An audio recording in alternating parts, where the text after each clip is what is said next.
So, good evening and welcome to the monthly ZWAC show of the Northern California Recycling Association. I am your host, John Moore. Tonight, we are going to feature the construction of sustainable buildings and the destruction of buildings and whether there is a zero waste closed loop potential in that cycle. Both deconstruction and demolition of buildings produce material known as construction and demolition debris, or C&D. One of these two different processes is more labor intensive, which means it creates good jobs. One of these two options recovers more resources and produces less waste.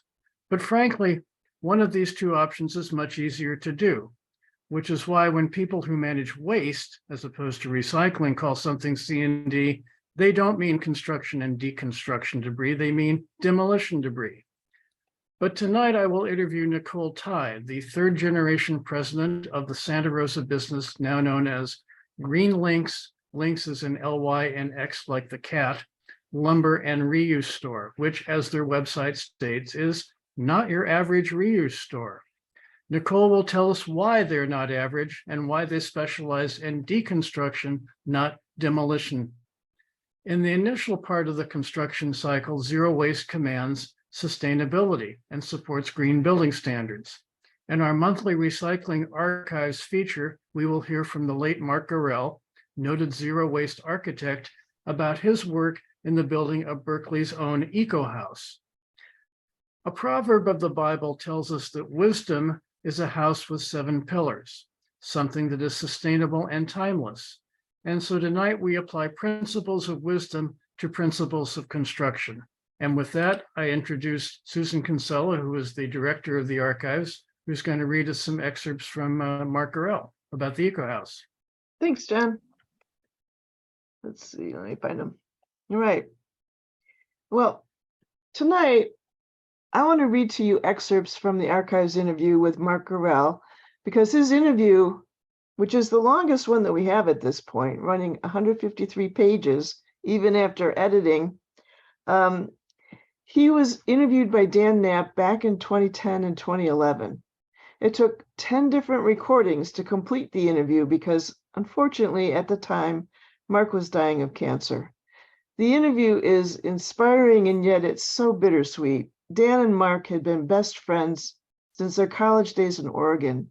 And once they both moved at different times to Berkeley, California, they were also colleagues in many recycling ventures. Dan talks about the synergy between a sociologist, which he is, who knows social requirements regarding how people behave and what they need, combined with an architect like Mark, who knows building and geographical design requirements. Since we're talking about building deconstruction this evening on the ZWAC show, I want to read what Mark tells us about a visionary as well as a practical experiment here in Berkeley that he was central to creating. And this is his story from about 2011. Mark says, about 30 years ago, I taught a class called Energy and Cost Savings in Home Construction. It was an architecture department graduate seminar at UC Berkeley, but it seemed nobody was interested in saving energy and cost. This was back in the late 70s. All the students wanted was to get more credit so they could get ahead. After 2 years of that, I quit teaching the course. I liked the name though, Energy and Cost Savings in Home Construction. It fit what I was talking about. So Dan is interviewing him and he says, you and Greg Van Mechelen rehabbed the ecohouse in Berkeley as a demonstration of appropriate technology. The whole purpose of this advanced no waste design, which we would now call zero waste, was to give officials an idea of what they could have if they summoned the political will and the money to buy it. Ultimately, money is not the problem. It's ignorance and lack of political will. Mark says, yes, we started in 1999, and the design and the construction was a collaboration of a bunch of people. I did the drawings for the house. When we got access to the house, it was pretty much a wreck. The kitchen was gone. The whole outside wall of the kitchen was missing, and the ceiling was missing. We redid the kitchen using cabinets from Urban Ore, along with countertops and the floor from a house in Martinez that was being torn down. The walls were all recycled materials. A new window and some of the used windows came from Urban Ore. So we built the eco house out of used stuff. The Ecology Center owns the eco house now, and there are people living there. Part of the agreement with the city of Berkeley for its support of the project when we got the house was that it had to keep its residential zoning. So we've always had people living there, and I like that because it shows that people and appropriate technology are compatible. We don't give a tour inside the house, but it doesn't matter. We can see pretty much everything from the outside. Dan asks, and the tenants are okay with that? They don't mind? Mark said, yeah, besides the tours are just once every 2 months. Dan asked, well, what's the rent for this place? Mark says, oh, I can't remember. It varies depending on how much work the tenants do on the house. I mean, we had a guy there who was really into the garden. He was planting things, taking care of the ducks, pruning the trees, chores like that. So his rent was quite low. And there's 2 bedrooms. Right now we have a couple and a single person. They're all students. Rent is enough to pay the mortgage. Dan says, so this eco house that you and Greg rehabbed to show as a demonstration of appropriate technology has got solar, photovoltaics, insulation, rainwater collection and conservation. It also has gray water recycling, composting, and permaculture gardening. And does it have a composting toilet? Mark said, nope, no composting toilet. Not that we didn't try. It does have a living roof, though. Dan says, so you lead tours and you talk about all these appropriate technologies. How often and how long? Mark answered, once every other month, we have a tour, one at 10 a.m. and another at 1 p.m. on a Sunday. We get at least 10 or 15 people for each one of those sessions, and often it's as many as 40. One time we got 80. We just show them everything that's going on. We show them the permaculture garden, the rainwater collection system, and the outdoor naturally plant-oriented gray water system. The gray water system is the first legal one in California. We got permits for it, which is actually kind of amazing. I show people the house. There's a shed in the back that was built by a landscape architecture class. One wall is made of straw bales, another has mineral panels, and one is a kind of mud wall that we recently replastered because the plaster didn't actually work. There used to be a trom wall there. And now let me just jump in here and say a trom wall, which is spelled Trombe, is usually a thick wall made of dense, heavy stone or concrete that creates a thermal mass and stores heat during sunlight hours, releasing it slowly at night. There's also a passive solar design that configures a double glass design to be a wall-sized container. That one uses sunlight from the outside to heat the air within the glass container and then sends that heated air upward and into the house in the winter. So Mark continues. So this trom wall is now the back of a greenhouse. We decided we didn't really need that much heat in a storage shed. The shed has all the instruments for measuring the output of the solar system, all the inverters and collectors, and they're made so they can turn towards the window. That way, a tour group can walk by outside and look in the window to see how the solar collectors are doing at the time. Dan comments, you guys hit on an interesting way to raise capital to rehab this house. Mark answers, oh yeah, the financing for the eco house was interesting. We didn't get one big loan. We got a lot of small ones. We asked people if they would lend us $10,000 or $20,000 for 3 years. We promised we would pay them back with 15% interest. We got a whole lot of people who provided those loans. I think we got $220,000. The house itself cost around $160,000. After 3 years, we started paying people back the loans we'd gotten. A lot of them said, oh, no, keep it. I'm going to make my loan a donation. And many more of them said, nah, I don't need the interest. Even so, we had to set up a mortgage to pay some investors back fully. But by then we were pretty stable and we were all volunteers. Nobody was paid unless they bought something for the eco house that would get reimbursed. But still, we were having a hard time finding anybody to do all the check writing and bookkeeping. The eco house was already a nonprofit organization, so we could get grants. So we asked the Ecology Center in Berkeley if they were interested in owning the Eco House and taking over the management. After about 2 years of figuring it all out, finally the two corporations merged in 2006. Lawyers worked out what to do, and the merger eliminated all kinds of weird taxes that go with selling real estate. There was still an Eco House committee after the merger. I'm on it, along with being on about 4 other Ecology Center committees.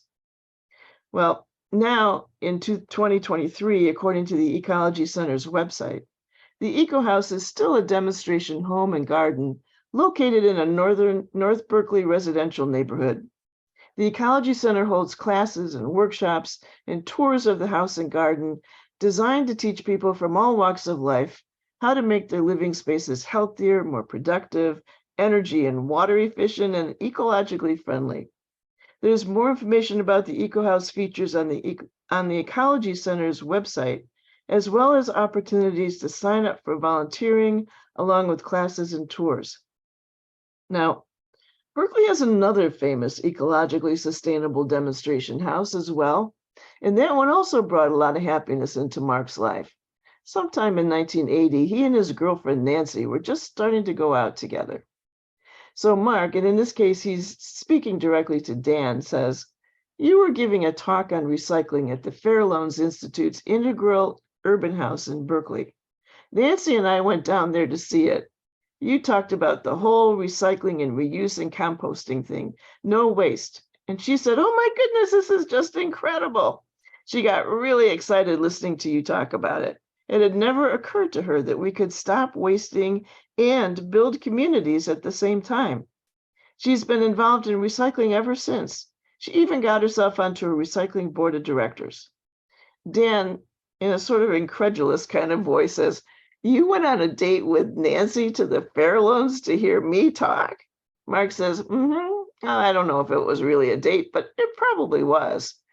Well, not long afterwards, Mark and Nancy got married. Nancy was an artist, and she turned her considerable talents to illustrating posters and flyers, educational comic books, and lots of other kinds of education about the recycling process. She also distilled complicated recycling concepts and designs down to easy to grasp illustrations and pictures. She herself has a terrific interview in the archives now too. Mark did many other architectural projects for recycling designs, some so far ahead of their time that they are just now beginning to draw more attention again. He and Nancy contributed a whole lot to Berkeley's reputation as one of the leading edges of recycling, and we're very grateful to them.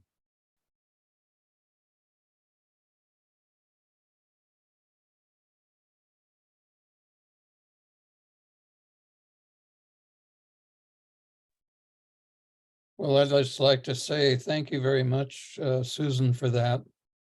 It is a bittersweet moment for me. Mark was not only one of my best friends, but he was also my major collaborator. We'd get together and do site planning, and we did about 30 site plans around the world. We did site plans in UK. We did site plans in Australia, New Zealand. He did some in India and other places, also some in the USA. And he was just a wonderful guy to work with. He really believed in finding out as much as you possibly could before you did any design work. And then once he did design work, it became interactive, and he would show you what he's done, and then you had a chance to amend it. And he would go back and do more drawing. This is before computers were adapted for use and drawing. So he did a lot of his stuff freehand or really on his drafting table. He was an amazingly good draftsman, did incredibly detailed drawings, for example, of the building that Urban Or now, the main building that Urban Or now occupies, which is a very large building with 30,000 square feet. And we had to put in 450, I think, steel rods to stabilize the building in case of an earthquake. He drew up all those connections. It was amazingly complicated, and he just had this kind of patience that went with everything else that he did. So it's really a wonderful thing. And yeah, John, go ahead. I was going to say, there may be people on the Zoom that would have questions about the Eco House in particular. And of course, Mark can't answer them, but I imagine you and some other folks here know more about the Eco House and could answer them if anybody had questions. So I was just throwing that out there. Thank you.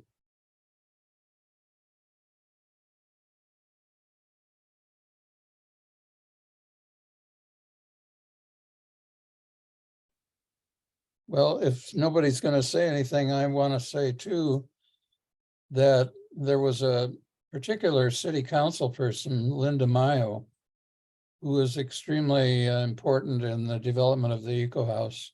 We needed a lot of, they needed a lot of support from the city, and they got it, a lot of it through Linda Mayo, but Mark also knew the city manager really well.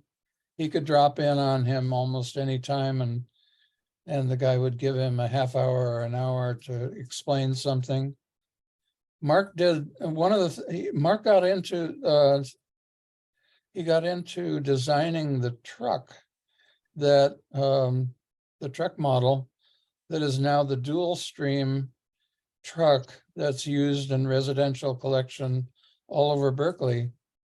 And it's a truck that has two interior components. You can load it from either side. It keeps fibers separate from containers. He was on the committee that designed that truck.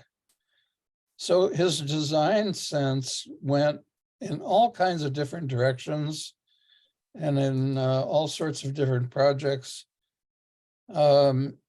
I think one of the things that I'm proudest of with my collaboration with him is how we, when the city of Berkeley had its plan to build a garbage burning incinerator at 2nd and Gilman, they knew it was going to be unpopular, so they set it all up so that they got to vote on it, and they voted unanimously to build it.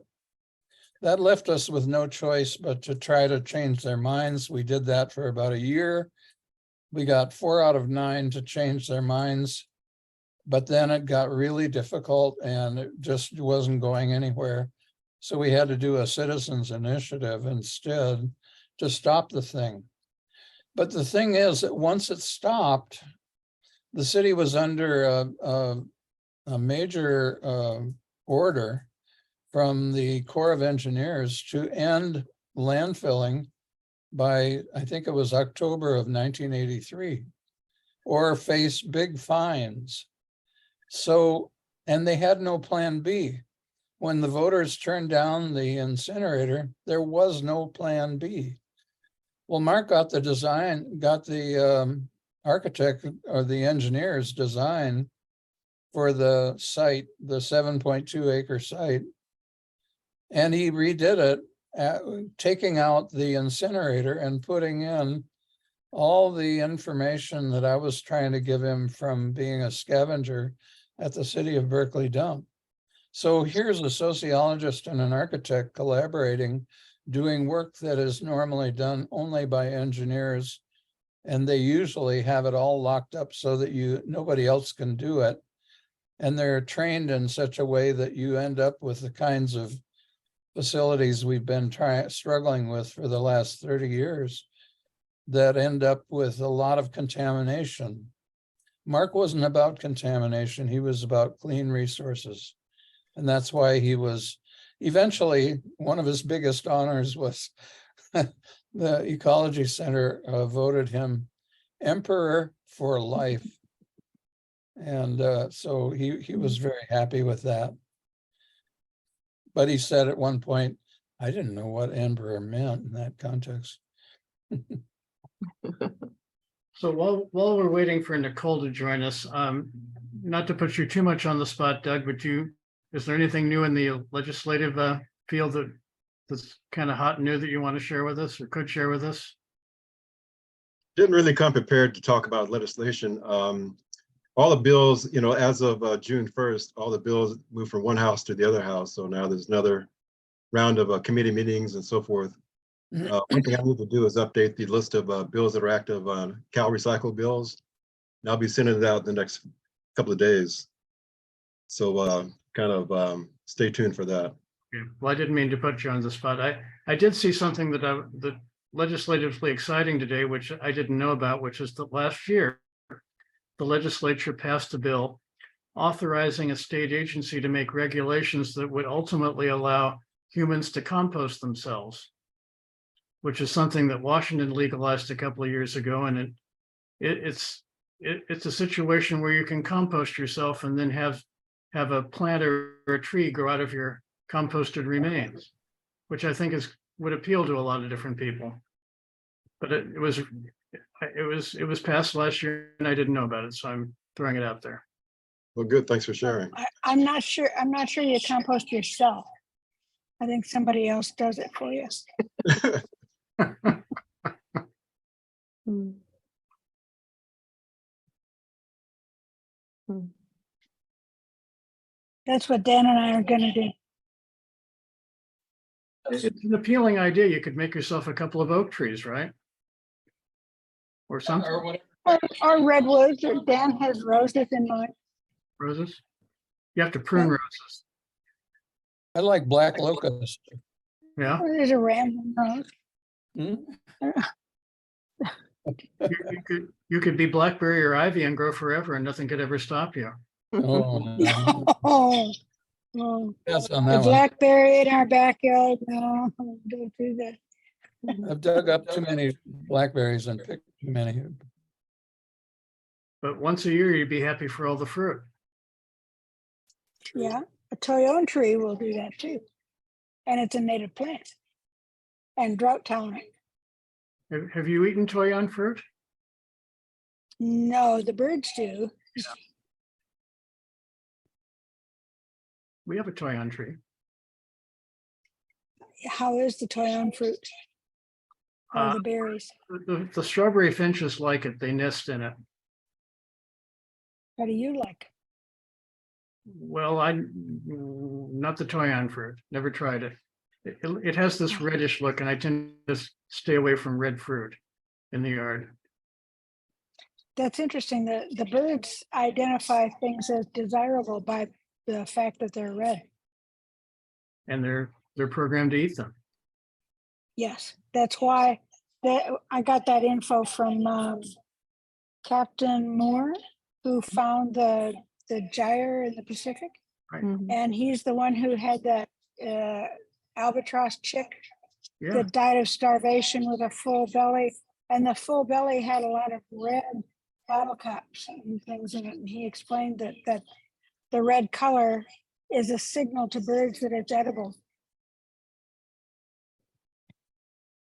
Well, in our yard, I like to think the strawberry finches are like the pink flamingos, that they're red because of the berries. Good idea. Good thing. And we're just stalling until Nicole joins us right now, so we can reopen cocktail hour. Are we sure she's underway? We think that she has been. Yes, Okay, yes, she's been contacted and we told her at 6.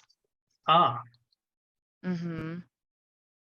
So we could have asked Susan to read more of the 154 pages of Mark Gorrell. You could take up the whole show doing that one. Hmm. 5 shows. Hmm. When can these full interviews be made available, do you think? I keep wondering.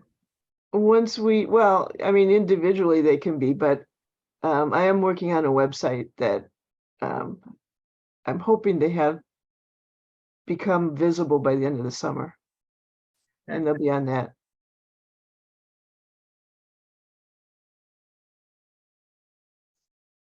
Will there be something graphically like you can pull out a scroll and then open it and read the interview? Oh, it's Like a- interesting to think about a scroll. I hadn't thought of that. Good But idea. it have PDFs for like the really big long ones, but then each of them, the key kinds of topics in them, we're going to pull out, and you can either read them separately, and so they'll be short little stories, or they'll get collaborated with everybody who tells a story about that particular topic. So, Yeah, I guess there's endless ways of organizing it. yeah.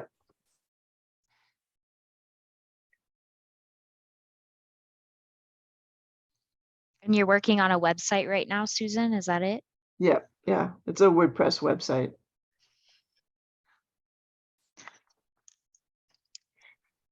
And Very that's why I cool. was asking about the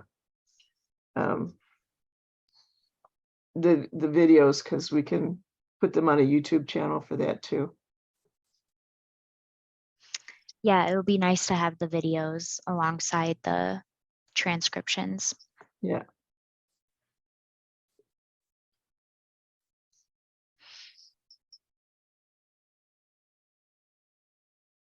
Are the oral transcripts still available? You Out of mean curiosity. the recordings and everything? Yeah. Yeah. Everybody's got an oral, just an oral one. And then recently, like the past year, I've been doing Zoom and that. So we have both.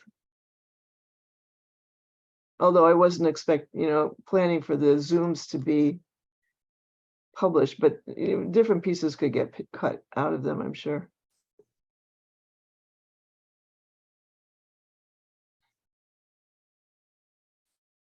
Well, 1,000 years from now, historians will be glad you did it. If they have the right equipment to be able to play them. Well, I've been doing a fair amount of reading about ancient Greeks, and the amount of information that's available, given all the libraries that got burned along the way, is pretty limited. So it underlines the importance of the preservation of it. Yeah.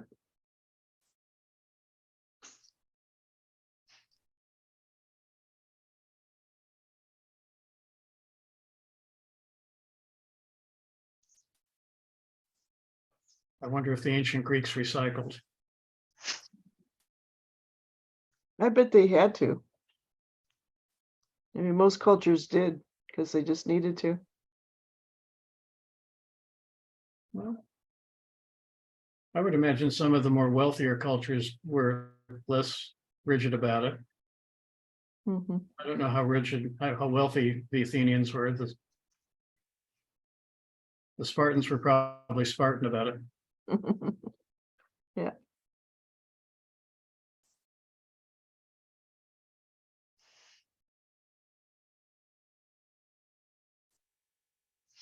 Nicole, is that you? Hi, okay. Can we start? Great. Well, we're glad to have with us tonight Nicole Tai, who is the third generation of ownership of a company now called GreenLynx Lumber and Reuse Store in Santa Rosa that's mainly been identified with deconstruction over the years.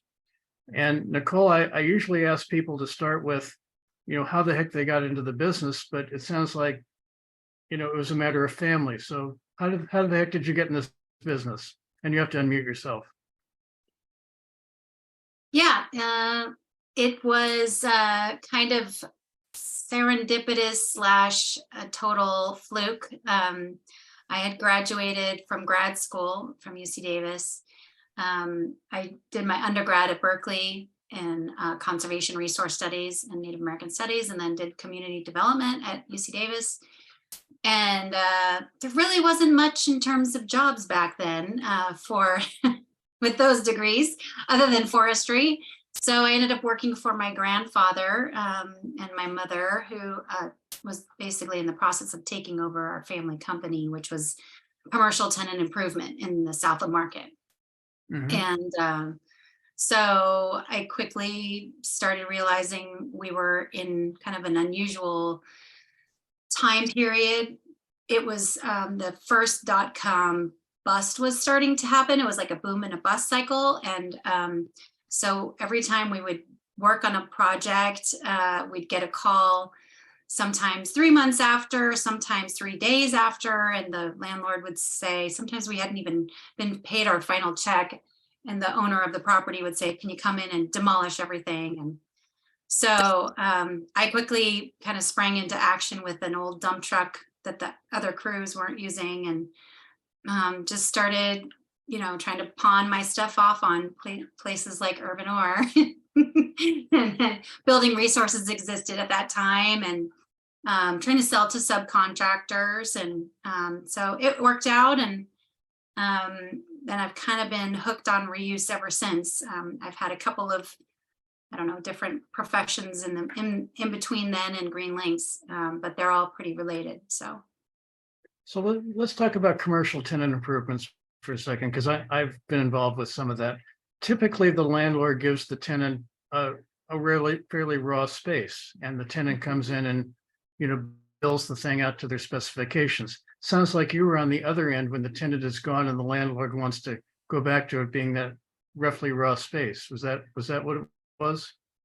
both, because we did the tenant improvement for the clients, and we just usually we were kind of like the in-house contractor for specific property owners, and so they would recommend us to the new tenants, and sometimes we get hired and sometimes they hired their own guys. But yeah, so then we kind of did everything soup to nuts. We're a general contractor, so we would do you know, everything from the demo of the existing project or the last tenant, and then take over and do the new build for the new client. And then sometimes we ended up with, you know, a completely brand new project that we had to demolish. And that was, I think, where kind of the light bulb started to go off for me.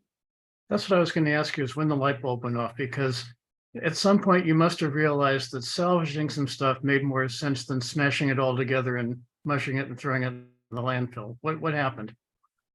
Well, I think the majority of it was, you know, my crew, they were kind of upset. You know, they put their blood, sweat, and tears into putting these materials in, and, you know, 5 minutes later, we're turning around and taking it all out, and it was upsetting to them. It was, you know, it was disheartening. It kind of, you know, reduced their morale. And so I think we were all feeling it, and all understanding that there was something wrong with this. And you know, and so just kind of at a base level, my crew was really the one that just alerted me to what was going on. I mean, I was seeing it, but I think, you know, the fact that even they felt it was a big deal to me, in the fact that you know, we were making money regardless. It wasn't necessarily affecting us. In fact, you know, it was just more projects for us, but it really did affect our crew. And so then our subcontractors were somewhat upset with me in the beginning, because I didn't think about asking them if they wanted the material back. And so I kind of heard through the construction grapevine that I needed to ask certain people first before we took the materials off site. So that was interesting. Yeah, it's interesting. It came from the workers. I was, you know, the cycle of it was, you know, you do the tenant improvements for the tenant, and the tenant operates the business for a while. And then when the tenant leaves, you're back to do the demolition, but all of a sudden the people that installed the things, you know, are feeling a little upset about it.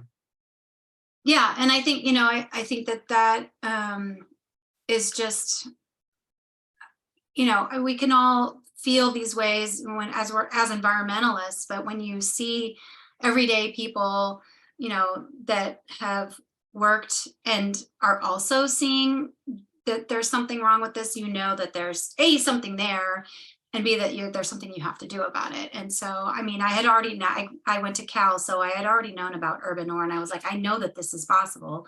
I just don't know, you know, I'm sure that, you know, I tried to not pawn off too much commercial stuff on Urban Ore. Dan can probably attest to some of the stuff I brought. He probably rolled his eyes and was like, okay, fine, I'll give it a try. Well, I'm going to come back and ask about the outlets Well, for your You salvage. brought good stuff. Oh, hi, Mary Lou. So skip ahead to 2023. What kind of deconstruction work does GreenLynx do? What kind of buildings? What kind of projects? Yeah, so we've kind of run the gamut. We did a lot of commercial in the beginning, did a lot of projects with Google and stuff like that. And we've moved really into residential, mainly because we are a reuse facility now. And so most of our customers were in Sonoma County. You know, they're building sheds, they're building chicken coops, they're building ADUs. So we're not really taking in commercial materials as much. So we're not really going after the commercial jobs. That being said, we could if we wanted to. We just are focusing more on the residential side. So last year we did 2 full tear downs. They are kind of a rare occasion, but they do happen. So most of what we do is north of San Francisco. We don't really go too much further than San Francisco. We'll go to Oakland. So a lot of what we do is remodels or removing a barn or a shed, things like that. So we'd love to do more, and we'd love to take in more from other contractors. We're just really small right now. So sorry, I like to call ourselves like a mini Urbanor. And now you have your own reuse store, so you don't need to haul things to Urbanor as much. Sounds like. Yeah, and unfortunately, I actually kind of had a little stint where I worked for another organization, and our job was just to send materials out to Habitat and other facilities. And so I was constantly calling the outside crew at Urbanor and saying, you guys want to come check out what I have? And calling Omega. And so I got to know their teams, their outside trader team pretty well. And they would always kind of grimace, Nicole's calling me again. No, Omega is now out of business. Yes, I know. It's RIP Omega. So what prompted you to take the material and open a reuse store? Well, a couple things. Reuse Alliance was an organization that I was working on. And right now we do a lot of anytime that someone wants to donate the materials, we do a donation and consign the materials for Reuse Alliance. But back in the day, when we first started doing deconstruction in 2013, we were taking things, like I said, we were taking them to Urbanor, we were taking them to Omega, Habitat for Humanity, and the Away Station was one of our main places when we were in Marin or San Francisco. And the Away Station closed in 2017. And kind of around the same time, we had started getting a lot of jobs that were not donation related. And so we started stockpiling materials on my mom's property in Sebastopol. She has 9 acres up there. And I quickly got the word from her that she would prefer to not look at lumber and building materials in her yard.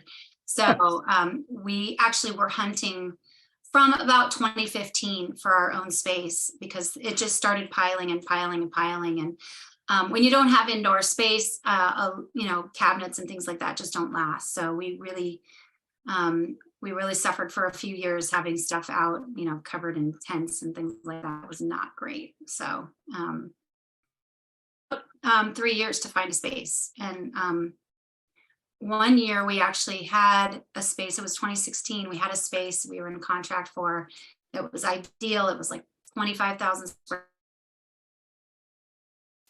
And it fell through. And that was a total bummer. So we still drive by that place every day, and it's annoying.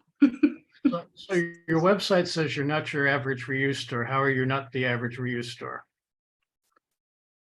I think number one is because we do the deconstruction. I think it's only a few actually do deconstruction and have a store at the same time. So, the majority of the material that comes to our store is handpicked by my guys and gals. And so we take what we know we can sell.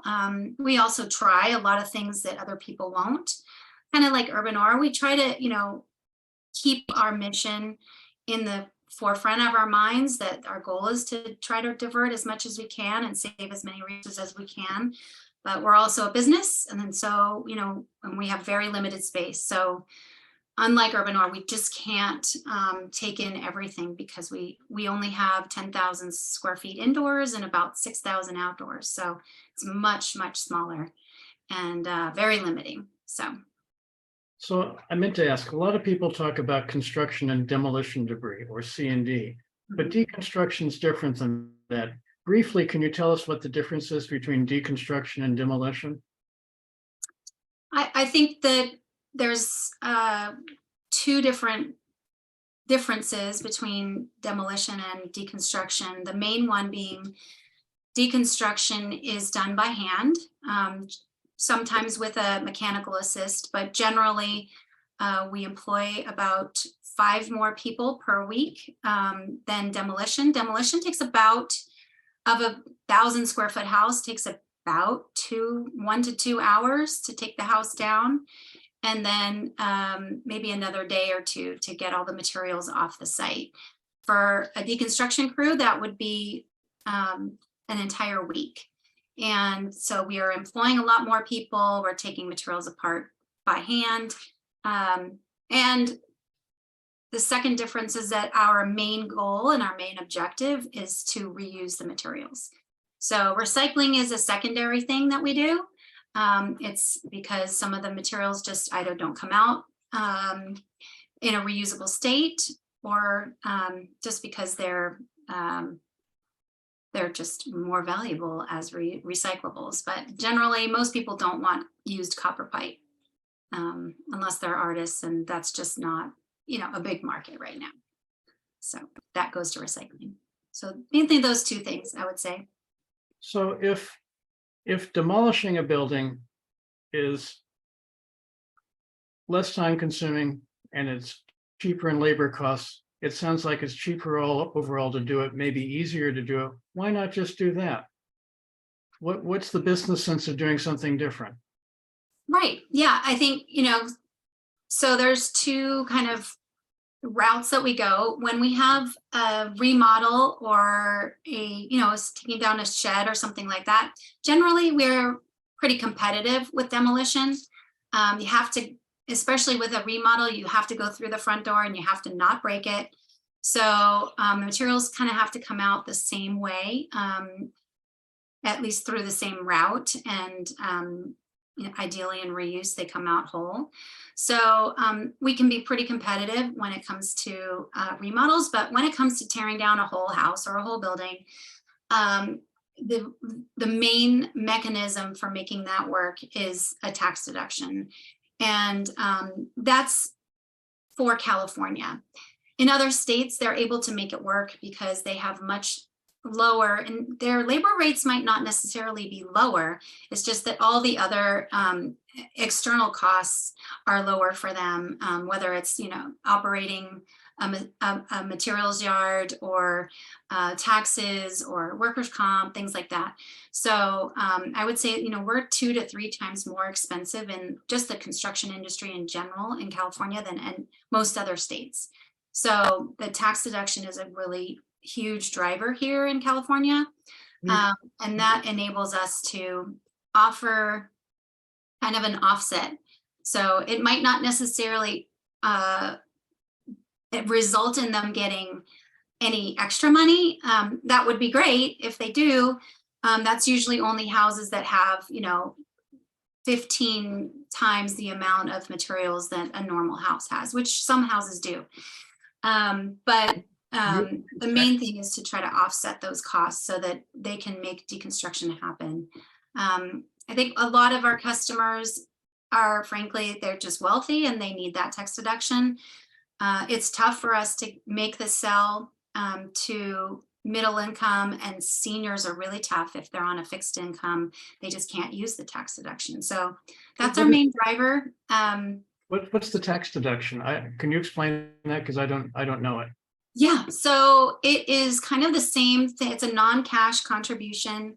It's the document is 8283, and it's something that I think that the industry has been using probably for the last 25 years. And in some states, they're able to kind of move away from it. California, because things are just getting so much more costly here, we are not in any shape or way of moving out of it yet. That being said, Palo Alto has the deconstruction ordinance, so I think that they're making some strides there. We're still learning a lot from, they're basically a pilot. So I think once we know a little bit more about those economics, maybe we'll be able to rely less on the tax deduction. But honestly, I don't think we've ever done a full tear down. I'm still not understanding the tax deduction. So I own a home. If Yeah. I wanted you to tear it down and to deconstruct it and not demolish it, where do I get the tax deduction? Why do I get the tax deduction? You get the tax deduction, and this is actually very important because sometimes people get in trouble for doing the wrong thing because you're not supposed to give any services for a tax deduction. So it's mainly for the materials. So we take a very careful inventory of the materials that come out of the project. So all the fixed materials, so everything from the kitchen sink to the kitchen cabinets down to the front doors. So all those materials have value. And then when we do the deconstruction of the structure, we then inventory the lumber, and lumber is much easier to inventory and quick. But so all of those materials have an assigned value by an appraiser. So we don't actually do that part of it. It's typically the homeowners hire a qualified appraiser to do that. And it's kind of like if you go and you watch, Antiques Roadshow, it's kind of like that but for building materials. Right. And So I'm not quite as exciting. But Nicole, you have to donate that material to a 501c3. That's what I was going to ask. Correct. Yes. So typically that's why this industry has been done by nonprofit organizations, but there's a lot more deconstruction contractors in the mix now that are for-profit, and we are a for-profit deconstruction contractor and General B, and we're also a reuse facility, and then we are also a for-profit reuse facility. So and that is thanks to the inspiration of Urban Ore. Like, it can be done, we can get this done. But for those larger projects, we donate. Like I said, we used to donate to Habitat, and we used to donate to the Way Station. Now we're donating to Reuse Alliance, and it's providing Reuse Alliance with a nice kitty of money. And so it's basically on consignment. So their materials are on consignment at GreenLynx. And with that money, this last month, we hired an executive director for Reuse Alliance. So I'm really excited about that because our hard work is paying off. I'm still not quite understanding the tax deduction part. So my building is being deconstructed. I get a tax deduction if I donate it to somebody, but I can't get it by donating it to GreenLynx because you're a for-profit. So how does it work for me to get the tax deduction? So you basically hire an appraiser, so a qualified appraiser, and that appraiser is generally involved once the inventory is sent over to them. The appraiser and the nonprofit kind of go through and make sure that the materials were actually donated to the nonprofit. In the case of reuse Alliance, because they don't actually physically have a space, it goes to GreenLynx. In the case of like the Away Station, they actually had a physical space, so all we needed to do was bring the materials to them. Same thing with Habitat. Sometimes we do a little bit of regifting as well. So those materials that are donated to whichever organization, the Reuse Alliance, or we do work with the reuse people as well. So sometimes we'll actually do a deconstruction project for the reuse people, and that material will go to their Oakland facility. I'm paying GreenLynx to do the deconstruction work, but I'm actually donating the material to a nonprofit. That's how I get. Okay, now I understand it better. Yeah, so the value of the material is the tax deduction. It's not GreenLynx isn't, we're not doing it for free. They have to pay us to do it. And that's the key important part, is that, you know, they can't be getting anything for free, any services for free. Otherwise, then it gets a little bit tricky with the IRS. So there's some East Coast organizations that have done that and thought it was the right, I'm assuming they thought it was the right thing to do, and it was not. So I definitely have to kind of keep all these parties separate to make it work and to make it kosher with the IRS. Going back to your target customer base, you're going into residential, you're working in the North Bay, lots of nice old Victorians in Petaluma. What kind of residential things are you targeting, and what's the competition like?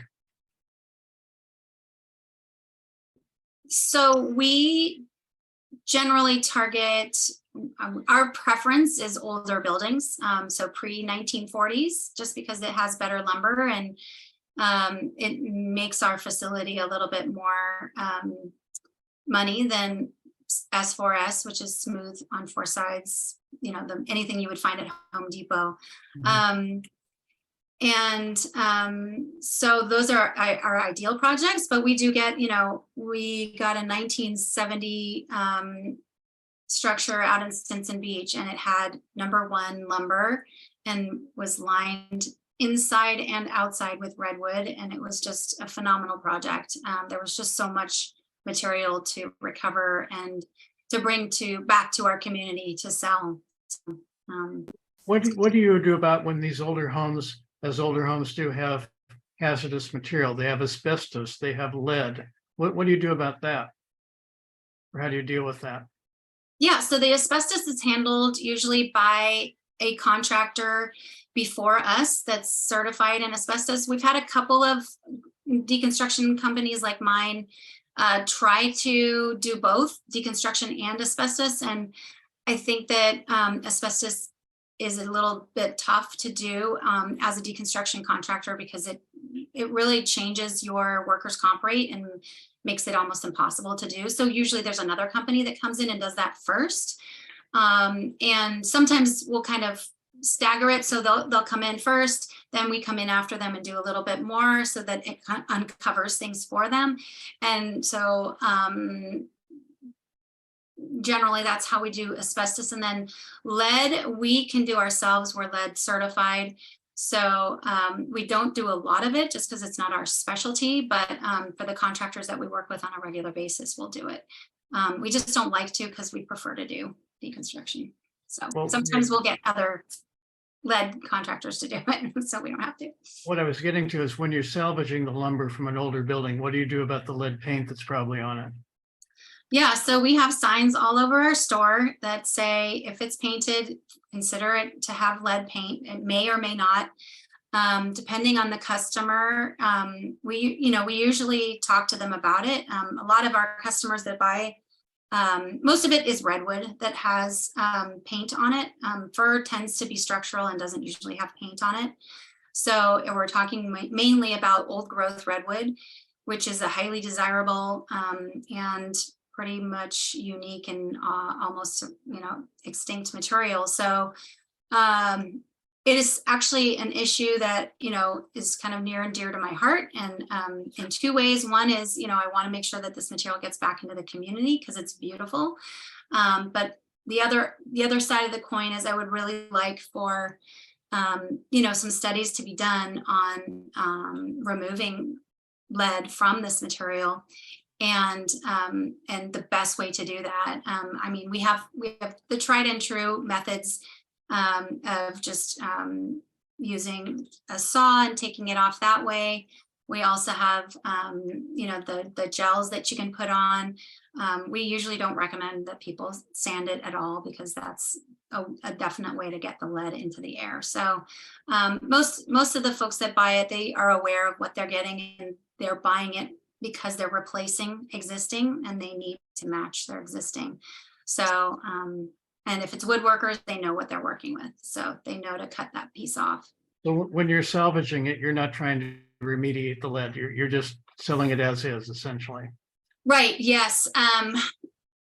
We are basically, by taking it to our store, we're doing you know, we're preventing it from actually getting into the air. When you do demolition, you're pulverizing everything on site, and that tends to get into neighboring houses it can go through windows, it can get into the soil. So by deconstructing it and taking it out by hand, we are not disturbing the material. We might have some flakes come off, but we're generally careful about making sure we sweep up or vacuum up, depending on where we are on the property. So, but it is much in the residential sector, but now PCBs are an issue. So, there's all kinds of things that are out there that we need to be aware of. For our team, it's we make sure that we're wearing respirators and eye gear, anything that could get into their skin, things like that. They're wearing gloves. So, but the main concern that we have on sites is making sure that we're not touching asbestos, because we're not certified for that. And another big main issue is like different animal droppings. They can be highly toxic. So that's another concern that we are often worried about. And so we actually started subcontracting with some attic companies that come in and just vacuum out the attics, so we don't have to do that. And we're not dropping material out of the attic into the house. So that's worked out really well. And so we're trying to come up with new and innovative ways to do things and make it less hard and less impactful on our crew. Speaking of innovation, what kinds of upcycling do you do on your salvaged materials? Well, we embarked on an entire table making business in 2018, and we pivoted once we realized it wasn't going to go anywhere. We actually bought the wooden duck furniture line and their equipment, and I think just replicating the wooden duck success in Santa Rosa just wasn't going to happen. We learned it pretty quickly after the fires in Santa Rosa. There was and maybe if that hadn't happened, it would have taken off, but the fires really, I would say, set us back by about 3 years. And then COVID hit. And so we've kind of been limping along. I feel like the last couple of years, we've really started to take off. But our first year in 2017, when we started, we started in August, and the fires happened in October. So it was kind of a rough couple of years. So now we just kind of stick to whatever people want in terms of custom projects. So we'll do custom projects, shelving, we'll do tabletops, and we'll do stuff in store when people are in the mood, when our staff or crew are in the mood or need something to do. So we'll make like coat racks or anything, just whatever the material kind of speaks to our staff, we'll make it. What business impact did the fires have? Were there salvaging opportunities? Was there a business opportunity from the fire? Yeah, the fires were actually they were totally devastating to our business and many other businesses. It totally dropped off. We basically weren't selling any tables whatsoever. So that's why we changed really quickly out of that business. And we had no business in Santa Rosa. Most of the projects, or most of the buildings that were destroyed were turned to ash. Every now and then we did get a project that had been partially hit. So it had damaged the roof and a few of the areas of the building inside. So we were able to salvage that, the interior that wasn't damaged, and the structure of the building that wasn't damaged. So that was rare. Most of the buildings were completely destroyed in that fire. There were a few that were just mildly damaged, but we didn't get a lot of those projects. And then as far as our store was concerned, I think that we lost a lot of momentum that we could have had if, people had new and shiny things starting. We were brand new when the fires hit. And so it took us, honestly, COVID, people started discovering us during COVID because stuck at home, looking at the same four walls and thinking, okay, let's make a change here. So I usually ask people about business impediments, and certainly COVID was a mixed bag and the fires were terrible. But I also ask about regulatory impediments. Do you have regulatory issues with the state, with cities and counties that you have that get in the way of things? No, I would say reuse is highly unregulated. Yeah. And it's a great thing. I don't want that to change. But that being said, I would like, to see some positive regulation around reuse when it comes to, deconstruction ordinances, procurement ordinances to buy reclaimed. But yeah, I mean, reuse, because we don't do actual recycling, we don't have a lot of the noise ordinances and things like that, the smell issues that composting has. We don't have any regulations. So it was, we were trying to get a loan from Cal Recycle, and we didn't end up needing it. We got one from the SBA. But, they kept asking me, well, we need proof that you have all your permits. And I'm like going, what permits are you asking me for? So I was like, please lay out the permits you want, like send me a list so I can make sure that I don't need any of these. So I had to keep going back and forth to the city and the county, because we're kind of in a county land, but we're within city of Santa Rosa. So I ended up going back to them saying, I don't need any. And of course they needed proof. So I had to go back to the county and the city and say, can you please send me an email letting me know, or letting, so I can let them know that there are no permits required. So just your typical, business license, resellers license, things like that. Of course, deconstruction, it requires a C21 license. So that's probably the biggest impediment, is getting the deconstruction license is the toughest thing. But are you kind of the urban ore of the North Bay now, where smaller contractors bring stuff to you to drop off?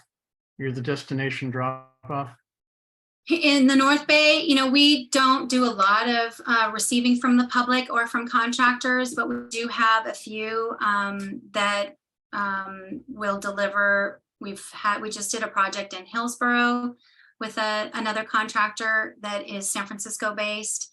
And we just work really well together, and he delivers up to our area anyways for a lot of his other materials. So he's like, yeah, we're up there all the time. So we'll just, we like coming to you. We like working with you. And so we've been kind of partnering with his crew, sharing crew. So like if he needs crew, and we'll send our crew, and if we need crew, he'll send his crew. So it's just been kind of, we're starting to do that a little bit more with subcontractors and with other demolition and deconstruction contractors, because there is just not enough work out there. And I think that the market's changing a bit too. So like the winter was tough for both industries, both demolition and deconstruction. There just wasn't out there.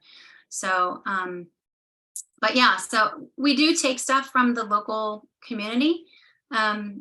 But we don't advertise it because we don't need to. Right. So Once they figure out where we are, they bring it to us. So Sonoma County was pretty heavily franchised.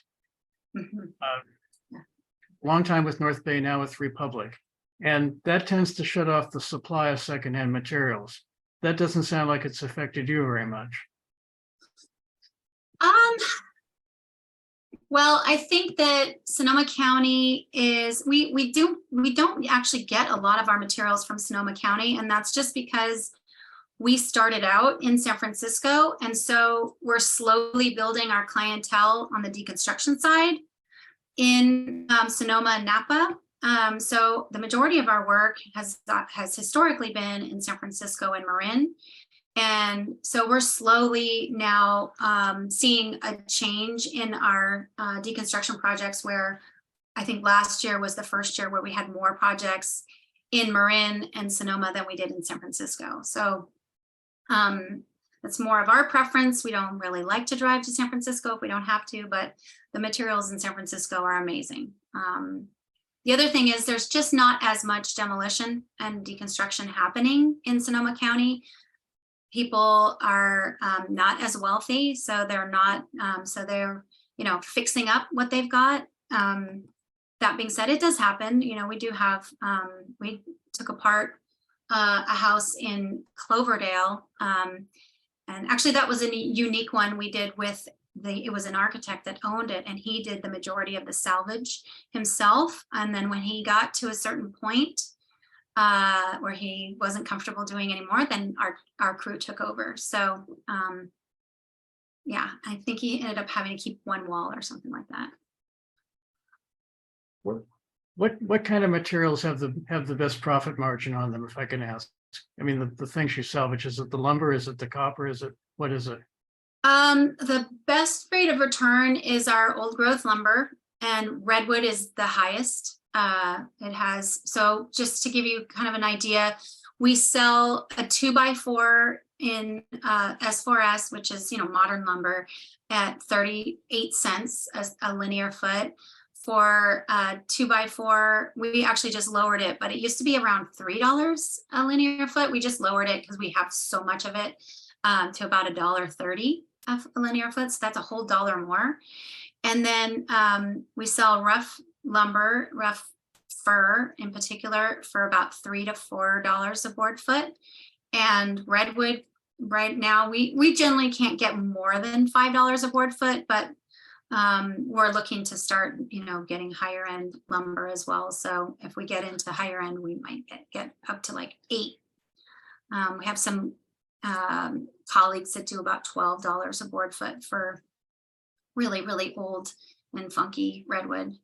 And then doors and windows. I think Urban Ore can probably say the same thing. Doors and windows are our bread and butter too.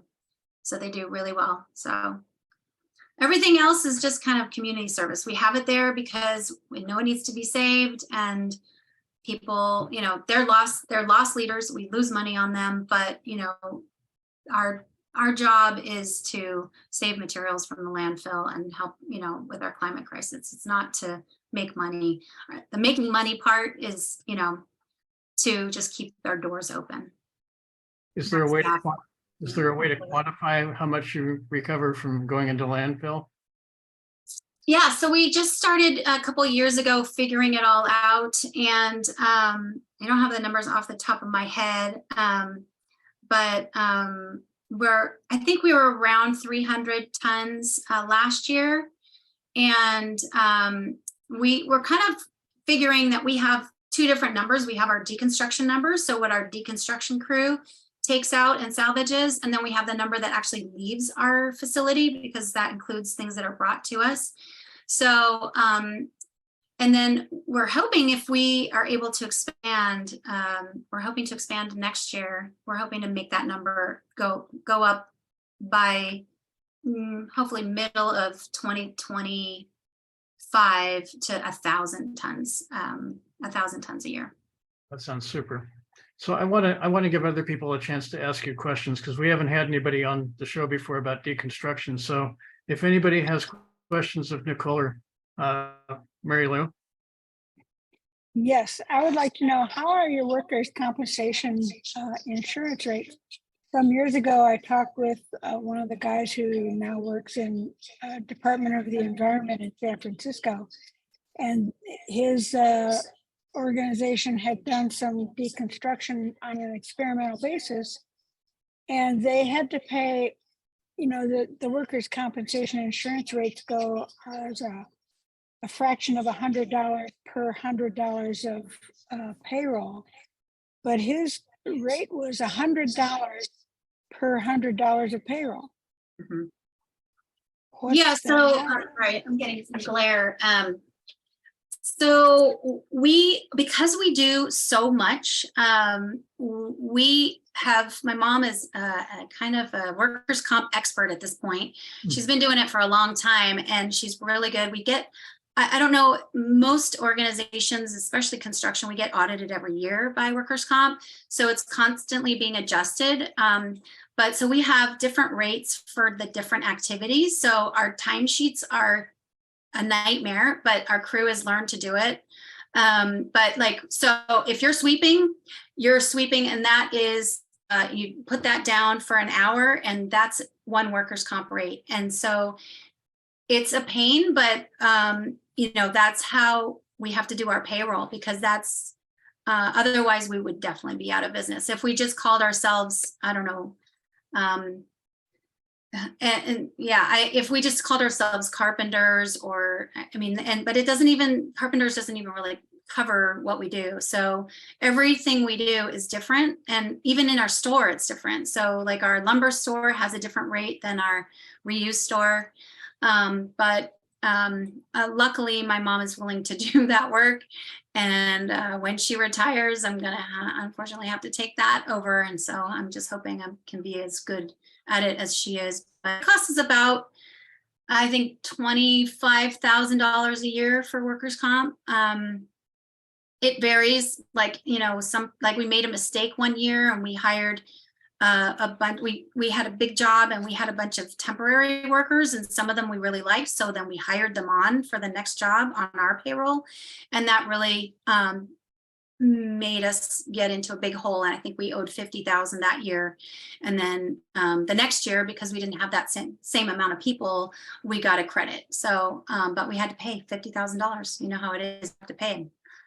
So, yeah, workers' comp honestly, I think workers' comp is what destroyed the Reuse People's Deconstruction division. They did, you know, one thing wrong, and so we're just very careful about making sure that we're extremely safe on our job site, and then number two, you know, we just are really careful about making sure that we do workers' comp right, and that we are talking to them on a regular basis. And it sounds like a nightmare. Yes. Dan, did you have a Paperwork question? nightmare. Dan, did you have a question for Nicole?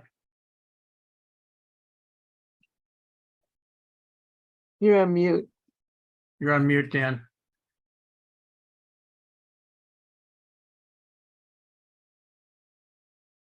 A quick question while Nan's getting on. Nicole, if the reuse people aren't doing deconstruction, who is besides you guys in the Bay Area? In the Bay Area, we have Mark Han. Mark Han was recently bought out.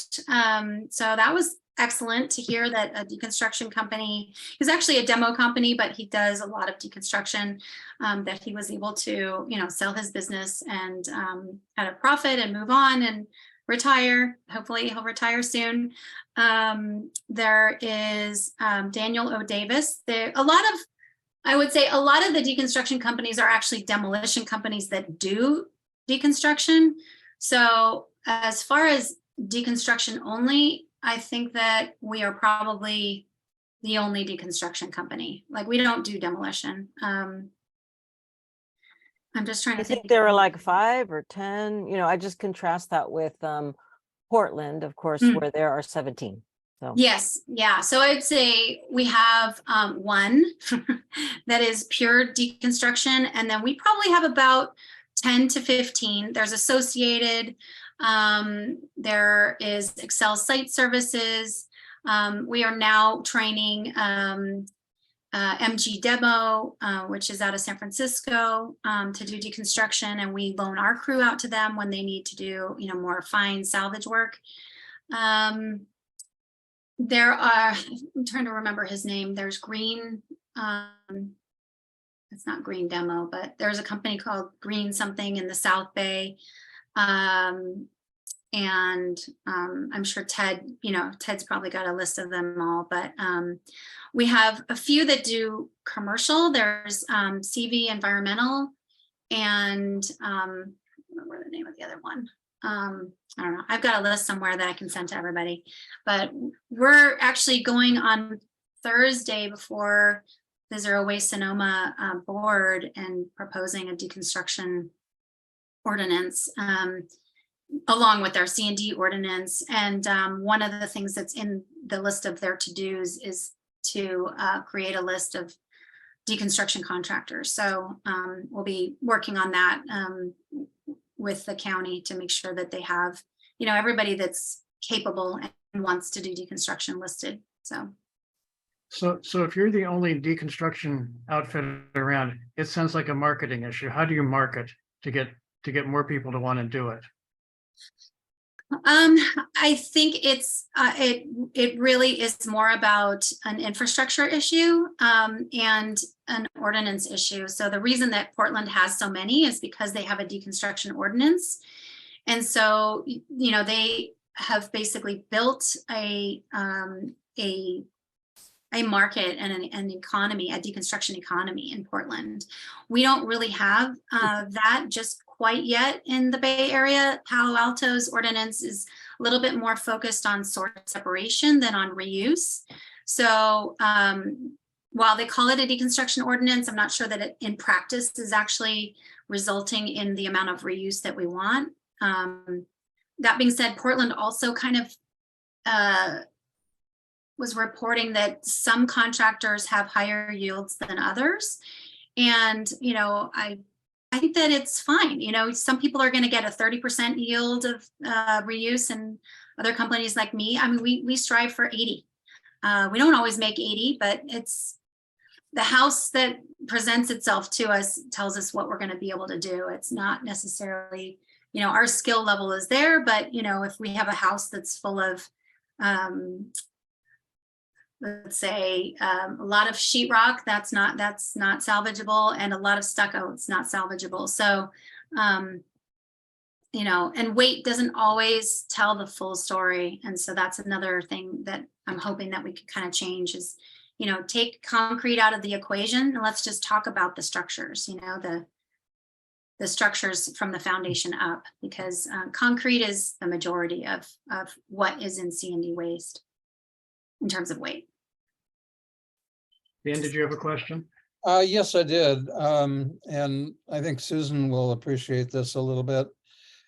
I've been just in the last month or so working on editing an interview that Susan did with Nora Goldstein. Biocycle magazine comes to mind. You might have heard of it. Mm-hmm. Probably most of you have. She's been in the business of being a journalist covering composting for a long, long time with her sister, Rill. She started with her as a sort of an apprentice to her father, Jerome Goldstein, who I read long, long ago. But one of the things that really has jumped out at me from this interview is the role of women in this field, and how, in her case, she feels that, and I believe she's, you know, I totally believe what she says.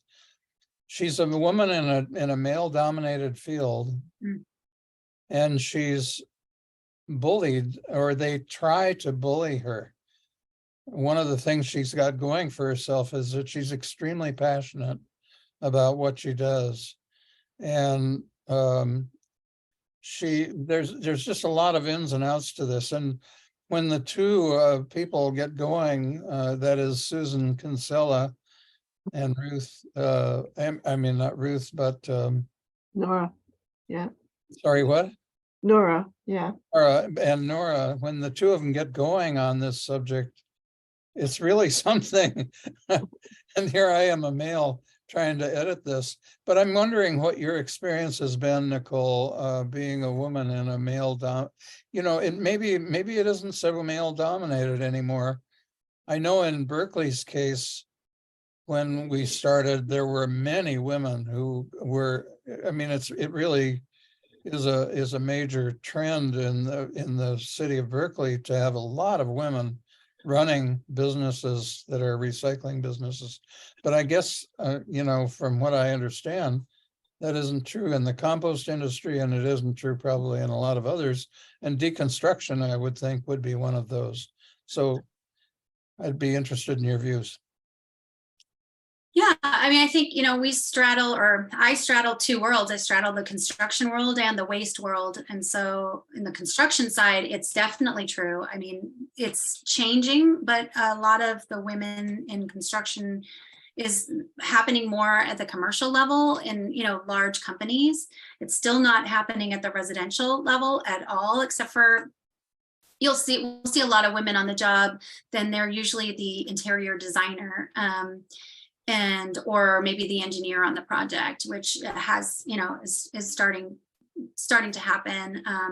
Actually know a female mechanical engineer, and she like nerds out on HVAC systems, and just like blows my mind that, a girl is interested in that.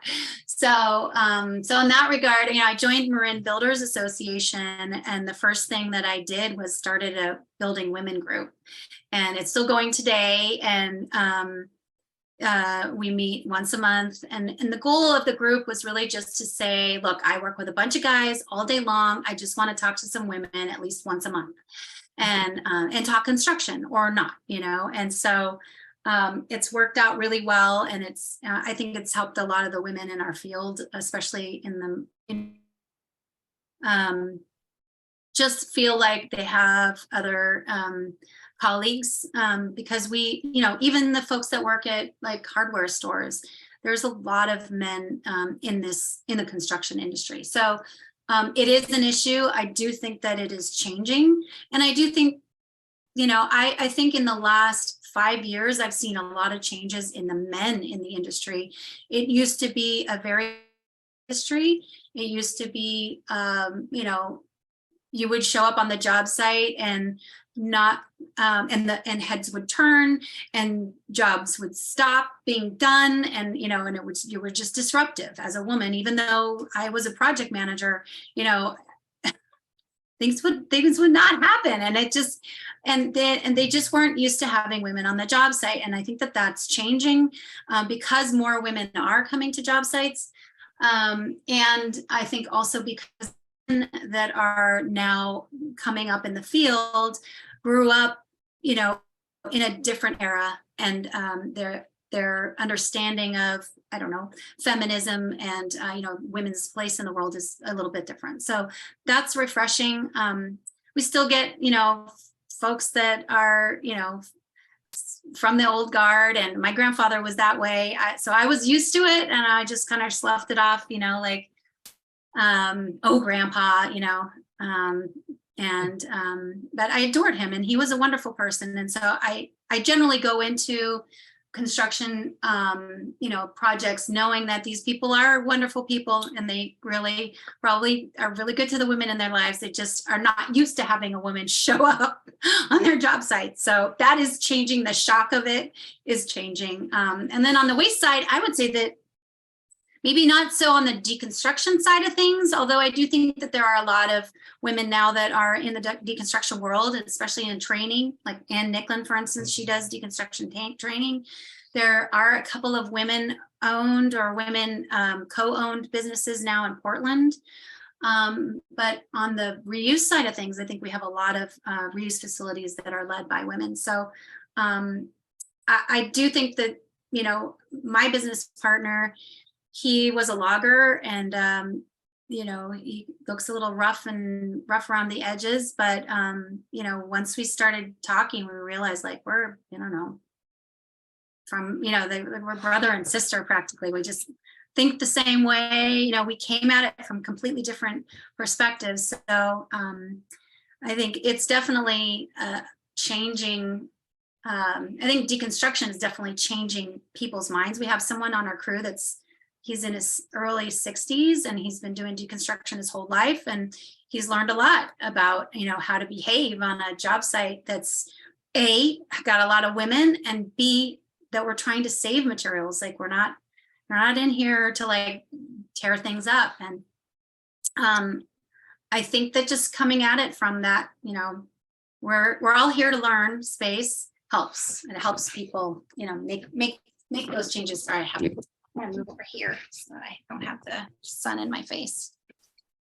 Does anybody else have questions of Nicole, Susan? Yeah.